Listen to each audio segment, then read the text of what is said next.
পৃথিবীতে কেউ তো স্থায়ী হয় না, হোক না সে ফেরাউন কিবা নমরুদ। কেউ ভাবে চিরদিন রয় না, কেউ ভাবে চিরকাল রয় না। পৃথিবীতে কেউ স্থায়ী হয় না, হোক না সে ফেরাউন কিবা নমরুদ। কেউ ভাবে চিরদিন রয় না। চিল্লা এখন ঠিক কিনা? সৈয়দনা ইব্রাহিমের সবগুলো কথা কোথায় কি ডায়ালগ মারলেন, আল্লাহর কাছে এত ভালো লেগেছে, আল্লাহর কোরআনের ভেতরে তুলে দিয়েছে কে? আবার তিনি যতগুলো দোয়া জীবনে করেছেন সব কবুল করেছে কে?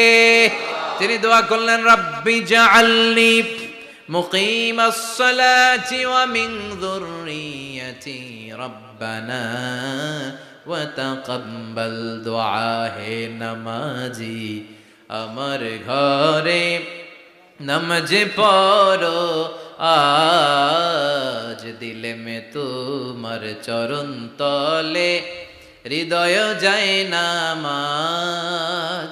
হে নামাজি আমার ঘরে নামাজ পড়ো আজ, দিলে মে তোমার চরণ তলে হৃদয় যায় নামাজ। আল্লাহু আকবার পড়েন।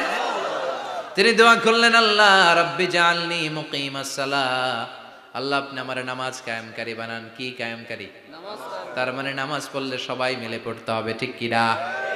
নামাজ কায়েমকারী বানান, আমার সন্তান ইসমাইলের নামাজ কায়েমকারী বানান। আমার দোয়াটা কবুল করেন। কবুল করে নিল কে? আবার বললেন, আল্লাহ মক্কার নিরাপদ বানান। কবুল করলো কে?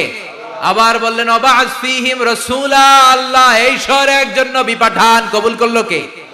যত দোয়া করছে সব কবুল করে নিল কে?